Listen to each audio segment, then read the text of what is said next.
Two households, both alike in dignity in fair Verona, where we lay our scene from ancient grudge break to new mutiny, where civil blood makes civil hands unclean, from forth the fatal loins of these two foes. A pair of star-crossed lovers take their life, whose misadventures piteous overthrows doth with their death.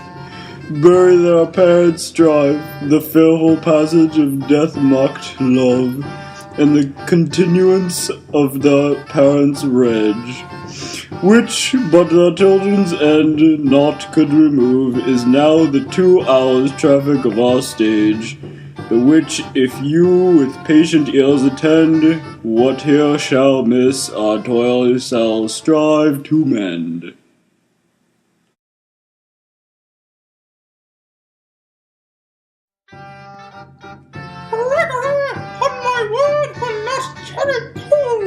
No, for then we shall be colors. I mean, and we, being color, will draw. Ah, why do you live draw your neck out of the collar? I strike quickly, being moved. But thou art not quickly moved to strike.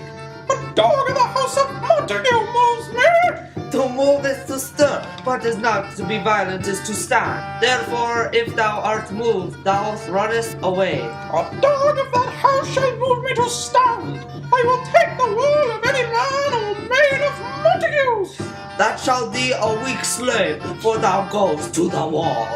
'Tis true, and therefore women, being the weak vessels, are ever thrust to the wall. Therefore, I will push Montague's men from the wall, and thrust his maids to the wall.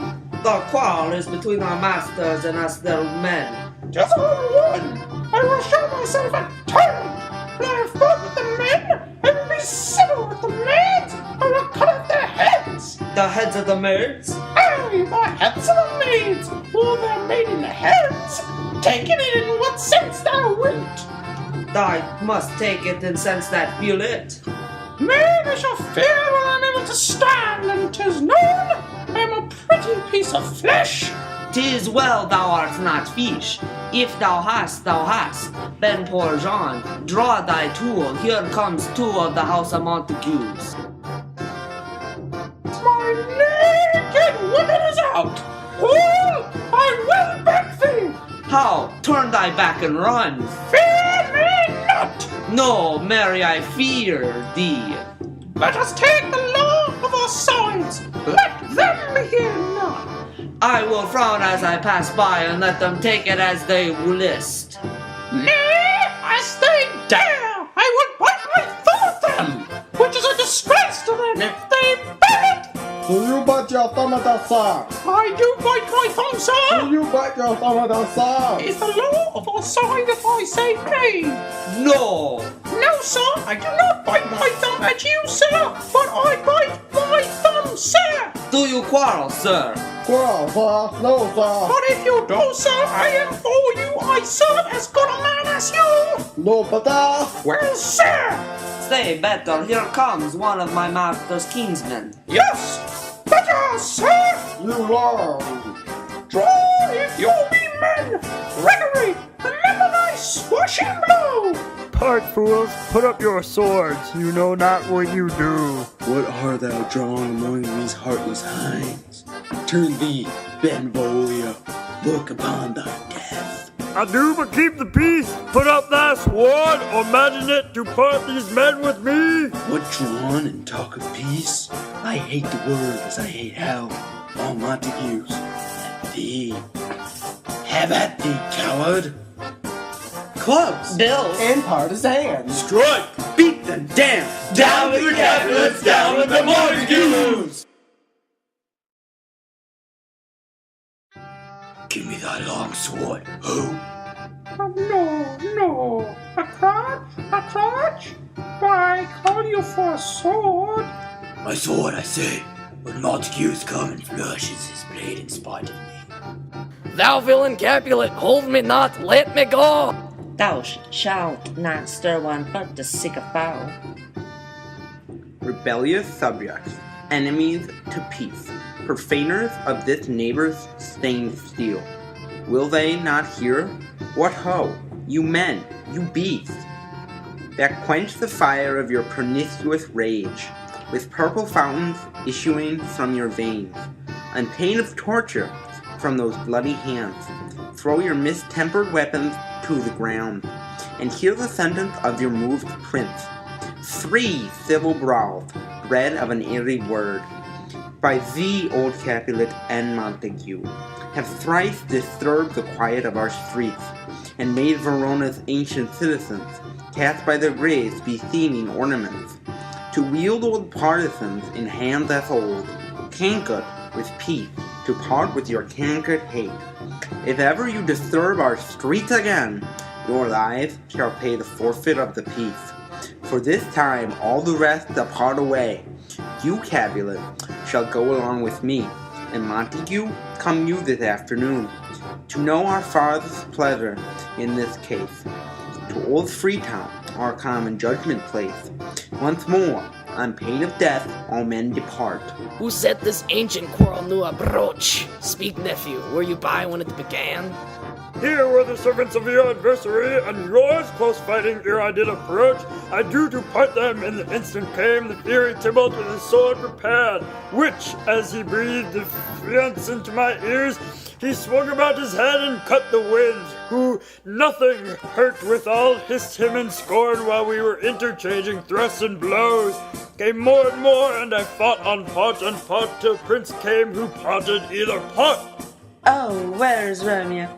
Saw you him today? Right glad I am he was not at this fray. Many a morning hath he there been seen, with tears augmenting the fresh morning's dew, adding to clouds more clouds with his deep sighs.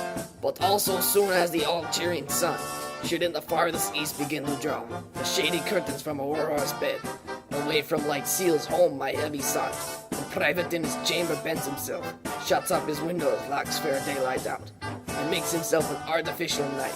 Black and portentous must this humor prove, unless good counsel may the cause remove. My noble uncle, do you know the cause? I neither know it nor can learn of him. Have you importuned him by any means? Both by myself and many other friends, but he, his own affection's counselor, is to himself, I will not say how true, but to himself so secret and close, so far from sounding and discovery, as in the bud bit with an envious worm, ere he can spread his sweet leaves to the air, or dedicate his beauty to the sun. Could we but learn from whence his sorrows grow, we would as willingly give cure as know. See where he comes, so please you step aside. I'll know his grievance or be much denied. I would thou wert so happy by thy stay, to hear through shrift. Come, madame, let's away. Good morrow, cousin. Is the day so young?